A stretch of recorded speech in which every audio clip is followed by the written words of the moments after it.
Shout out mga kabindors. Maulang panahon sa inyong lahat. Maulan dito sa Philippines, sa aming lugar. Ngayon mga kabindors ay kahit na umuulan ay pupunta tayo ng City Hall. Kasama ko si Chris, yung panganay na anak ni Ate Merly, upang kunin na namin ang mga no record mga kabindors.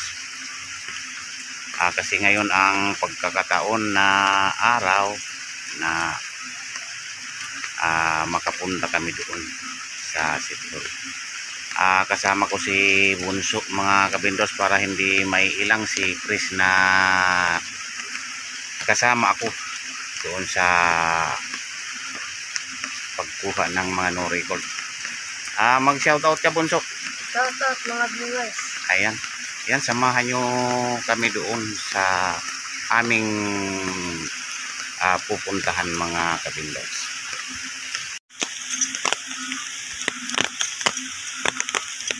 Yan mga kabindors, wala namang na bagyo, na balitang bagyo. Pero yung ulan, malakas yung ulan.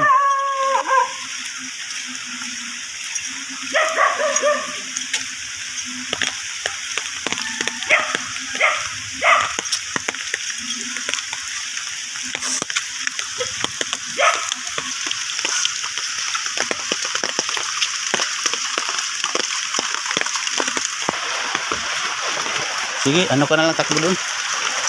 Yan mga kabindors, nandito na kami. Ay, naku. Ito ang ginawa natin Bunso na yung hawakan ni Ate Merly.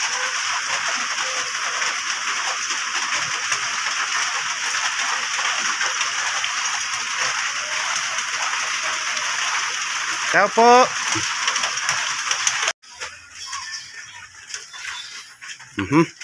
Kumusta na Angelo? Okay lang. Nariyan ba si ate mo? Wala.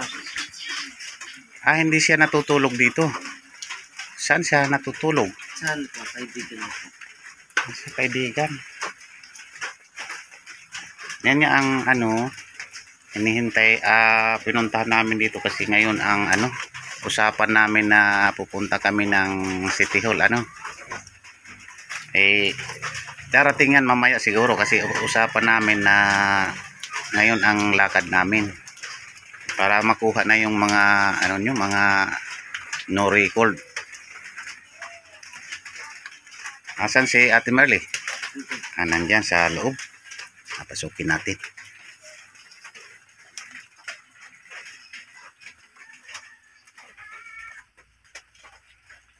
Oh, Ate Merly, good morning.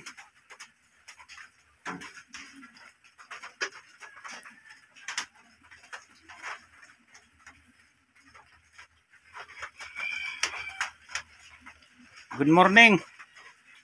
Ano na?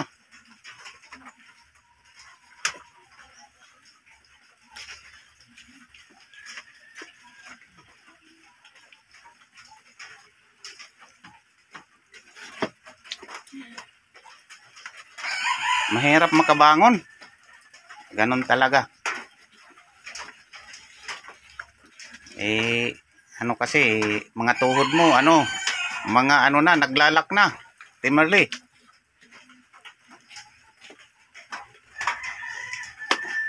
Asan yung yung tungkod na ibinigay ko sa iyo noon?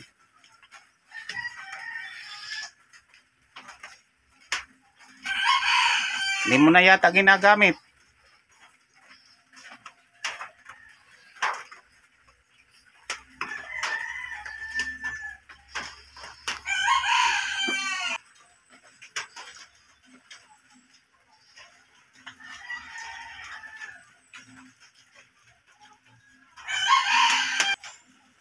Iyan.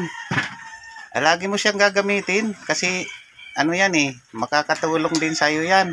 Yung ginawa kong tungkod sa iyo noon.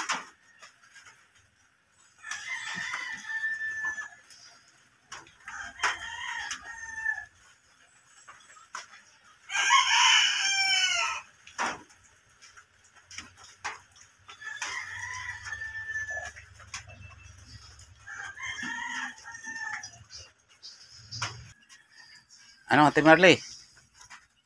Bawal sa'yo ang kape. Ngayon may dala ako ditong salabat.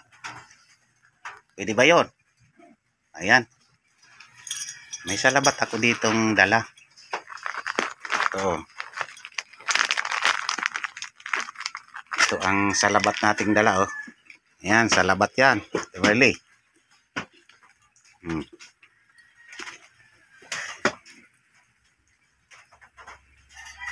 Yan ang anuhin mo, kakape mo na lang, wag ka magkakape daw kasi bawal sa iyong ano yan, kalagayan yung kape. Lalong hindi ka nakaka-recover.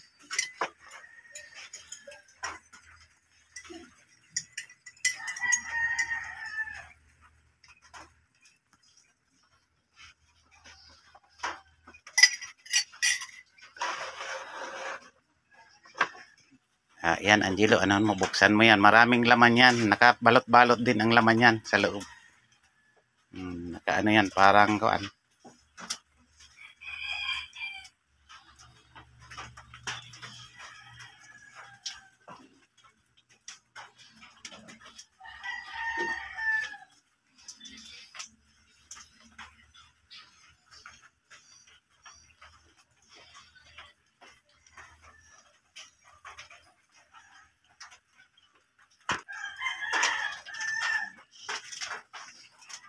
Ayan, maraming laman yan.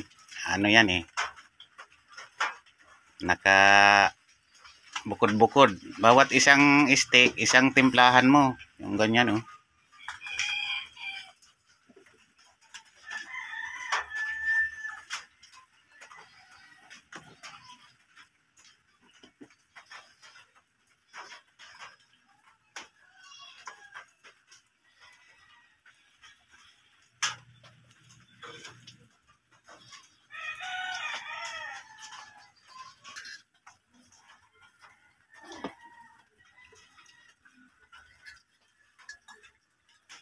Tikman mo nga, Angelo, kung may tamis siya.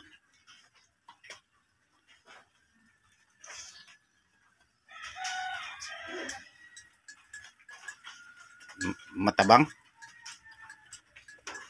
Bawal nga rin sa kanya yung matamis. Iyan nga. Ano yan? Salabat.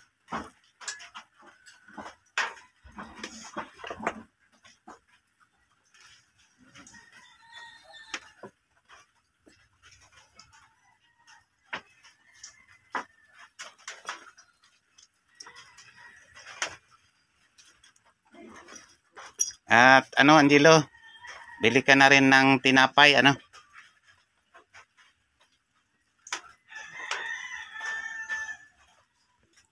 Ano, Ate Mary? Anong lasa ng kuan? Anong lasa ng salabat? Tinikman mo na? Di pa. Ha?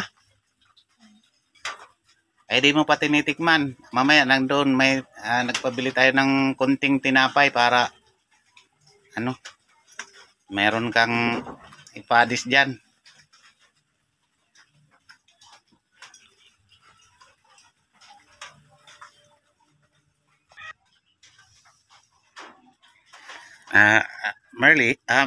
Meli, nalilito ako sa pangalan mo minsan.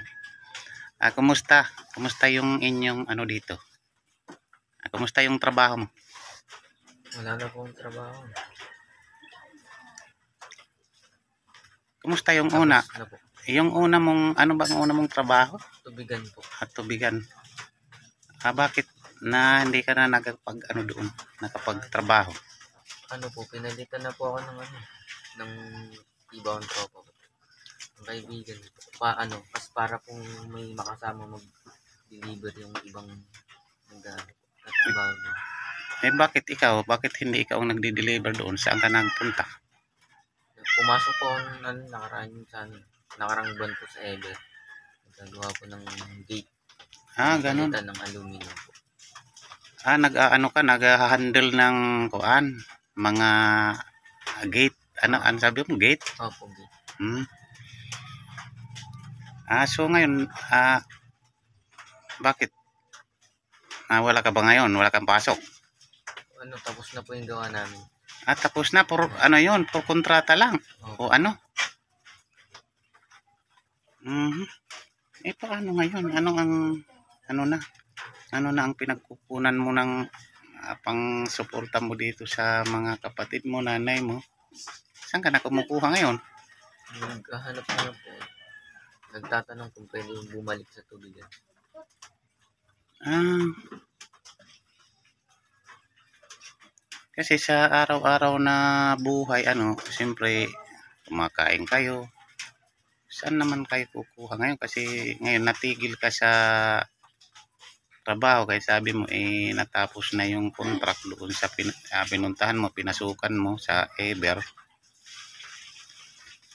Buti kung makaka-sideline ka pa rin dyan sa pagtutubig. Opo. Parang hindi na po natin. Yan ang masaklap sa buhay. Kasi ang naman ninyo, kailangan mairaos nyo yung buhay nyo araw-araw, makakain, ganyan. Pero sabi naman po ata may papagawa pa ulit kaso naghihintay na lang po kami. Kasi ngayon Mel, ang process ko ngayon sa inyo yung inyong mga no record. Kaya pagdating doon sa financial, tulad ng makakain ninyo, ay hindi ako makakapag sa inyo abot, kasi ito ang process kung kuan ay kagastusan natin ito, kasi may mga bayad na ito. Yan muna sana ang inuuna ko na makuha ninyo, yung inyong mga birth certificate, kasi kailangan ninyo yan sa pag-aaral. Yan ay malaking tulong yan sa inyo kung ito ay mapaprocess natin, kasi panghabang panahon na yan na hawak-hawak ninyo na papilis, dokumento ninyo yan dito sa ating bansa. Kaya yan muna ang inuuna ko ngayon, kasi ikaw man ang pinakamatandang lalaki dito. Sige, magsikap ka na makahanap ka ng iyong mapapasukan para matustusan mo yung inyong pangangailangan dito sa bahay ninyo. Kasi wala talaga yung magulang mo, hindi rin naman nakakakilos yan na ako. Kasi ito nga, kita mo naman yung ginawa ko dito, linagyan ko siya ng mga yung hawakan niya para ma-practice siya na siya ay gumaling, kayo ay magabayan niya. Yan na lang, Mel, habang hinihintay ko si ate mo, kasi si ate mo wala man dito. Saan siya natutulog? Doon po sa kay Ate Renilis po sa Galata Blanco po. Ano nyo yan? Kamag-anak nyo or Hindi. hindi? Lang po, inaanak niya po yung dating namatay kong kapatid. Yan ang hinihintay ko. Ngayon pagdating niya ay aandar na kami papunta doon sa City Hall para i-file na namin yung inyong mga no record. Yan ang unang hakbang natin. Yan man ang pinakaunang gagawin, yung pagkuha ng no record.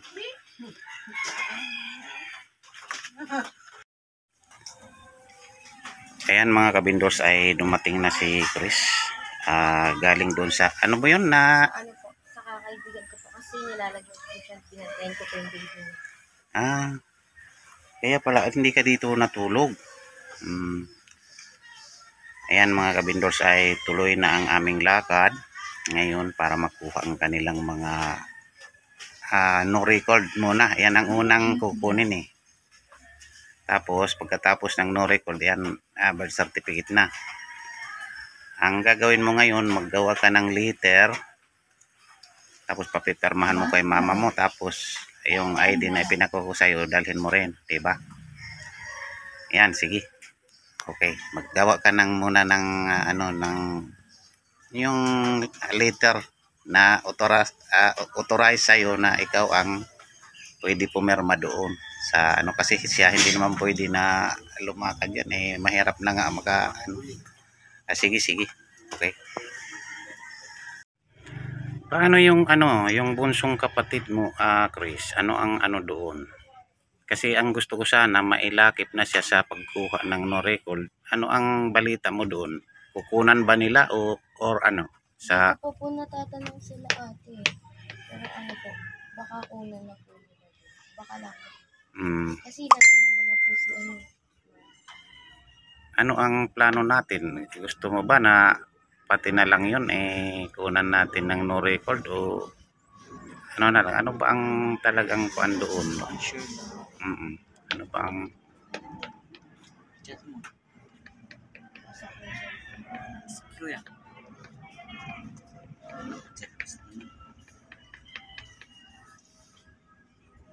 pero ang ano doon tulad ito nakuhaan natin ng no record, obligado talaga na iuwi dito yun kasi dito mag-aaral yun. Pero kung kukunan nila doon mas maigi kasi kawawa naman yung bata pag yan ay habang lumalaki hindi nila rin kukuhaan ng kuan ng certificate.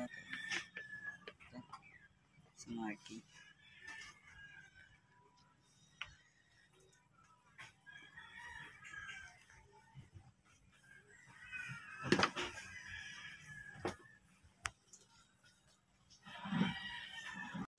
Sige na Ate Marley, permahan mo yan na authorize mo. Letter, authorized letter para di kami mahirapan doon na mag-ano permahan mo.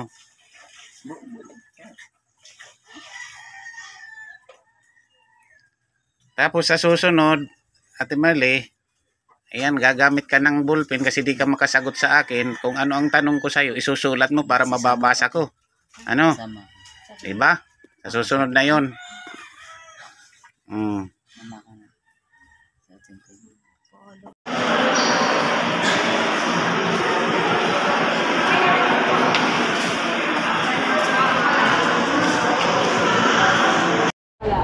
Wala po, kukuha kami ng no record. Ilan taon ka? Ano, 4 sila, magkakapatid eh. Hindi, ikaw. Ilan taon ka? 55. Hindi pa senior. May national ID ka? Meron po. Nakay na po. Bali, 4 na anak mo po alam mo. 4 na bata, pero hindi akin anak. Ay, kailangan na appointment. Meron siyang ano diyan, yung ano ma'am, yung sulat kasi disabled na yung nanay. Tinutulungan ka lang po. Tingnan mo yung ano diyan, yung sulat na pinirma niya. Ano mo? Ito ang ano, nanay niya yon. Siya kasama din sa kukunan ng no record. Ano taon ka na?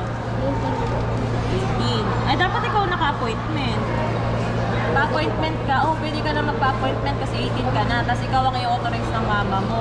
Iyan na nga. Ako po, si Merly, nanay ni Maricris, na binibigyan pa po namin ng susuan ng kanilang birth certificate. Ipalagay mo dito lahat ng pangalan ng mga kapatid mo kukuha na ng birth certificate. Kasama ikaw, ha? Pa-appointment ka, punta ka sa araw ng appointment mo, dalhin mo to, pati yung, ay bagong ganito ha, kailangan may mga pangalan nyo yun. Tapos tama itong nakalagay yung birth certificate. Yung pirma sa ID, dapat pareho sa pirma dito. Ano pong ID? Anong ID mo? ID ko po, pang school pa lang po. School ID, doon ka pa rin nag-aaral. Ako. Pwede yun. Yung ID, yung sa ano po, iba pong requirement. Wala na. Yan lang, authorization ka. Ilang taon na yung mga kapatid mo? Ano po, 15, Ipakita mo yung ano, yung listahan mo diyan para mana. Mga minor. 17. So, hindi masatanda sa'yo. Okay. Ito po ma'am yung Mama ano, mo lang. mga listahan. Okay. Ito yung pag-fill up na sa araw ng appointment. Sige po. Punta ka sa araw ng appointment mo. Magpa-schedule ka na. Saan po? Ayan, online. Kung may load ka, internet, sa Google din. Sige po. Punta ka sa araw ng appointment mo, pabago mo to ha. Tapos dala ka Xerox ng ID ng mama mo. Dala ka Xerox ng ID. Ano pong ID ng pwede? Barangay, kahit anong valid ID. Sige, towel tin ha. Okay na po, balik na lang kayo. Sige po, sige po. Next!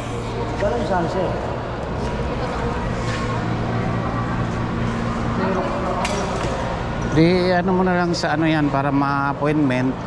Di ba doon sa may form ka na binigay ano? Apo. Ano mo kasi hindi siguro pwede na walang appointment. Opo, No? kasi ano po, hindi ko po kayo parents eh. Oo. Kaya nga yan. Gawin mo yon sa Google, di ba? Alam mo naman yon. Apo. Oo. Load lang. Tapos, Load na lang po yung phone. paano tayo kukontak kung makuha mo na yung schedule? Ano po, text nyo na lang po. Dahil po iti-text ko kayo nun eh, kaninang umaga kaso wala akong load. Di ano na lang, yan na lang ang gagawin mo. Kung maipasa mo na kung kailan ang pecha, Saka para po tayo babalik. babalik tayo dito. Diba? Kunin ko na din yung ID ni mama. O kaya, tama. Sige. Okay, yan na lang. Yan na lang ang gagawin natin. Ano? Sige. Ano na tayo? Hanap muna tayo ng magkainan. Gutom na eh. Ano? Magkano natin? Bali 200 lang yan. 200? Opo, 35, 60, 30, tsaka 5 kanin. Thank you.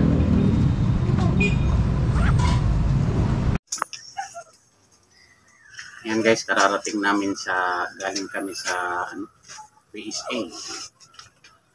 Kaya lang hindi kami nakakuha pa ng report kasi Ano po, kailangan po may appointment. may appointment. May tayo dyan, may papel tayo pinapa sa ito mga kabindors yung binigay ng PSA. Yung papel. Ito ang gagawin mo dito. Si-search mo sila. Opo, maglo-login po sa nila website para makapag ng appointment. Tapos ibibigay mo na lahat yung pangalan dito doon sa Appointment lang po. appointment. Kung kailan po pupunta doon para yung record. Yung pinakakuhan, pizza ng pagpunta doon kung kailan. Kasi hindi pala pwede ura-urada yun, yung diretsuhan pagpunta natin doon. Kailangan pa rin ng appointment. Apo. So, naging sayang lang ang ating takbo ngayon. Di man natin, appointment lang pala ang ibibigay sa atin. Dito, pagsikapan mo na mo na yung website. Saka para mabigyan tayo ng agarang appointment na hindi tayo magtatagal. Mamaya, mo na yan. Search mo na yung nila website. Tapos pumasok ka na doon at magpa-appointment ka. Baka may tanong doon kung ilang tao ang kukunan mo, ilagay mo na rin. Kung ganon. So, siguro hindi na magtatanong kasi ano lang naman yun. Apo, appointment lang po. Appointment. Sabi ko. Ngayon doon na pag dumating na tayo doon, saka na natin ito 4 na tao, bata ang magkukuha. Yan na lang. Tapos, ka na lang, mag-follow ka na lang para mo na yung yung website nila para mabigyan tayo ng kasi di tayo tinatanggap doon na walang appointment. Message ko na lang po kayo. Sige. Ito pang joke mo. Sige. Mo na lang ako, message mo na lang ako kung okay na para punta natin. Kasi hindi rin pwede na hindi puntahan yung pag may may pecha ka na, di ba? Ayan. Sige. Sige po. Okay. Una na po ako. Salamat po. Sige.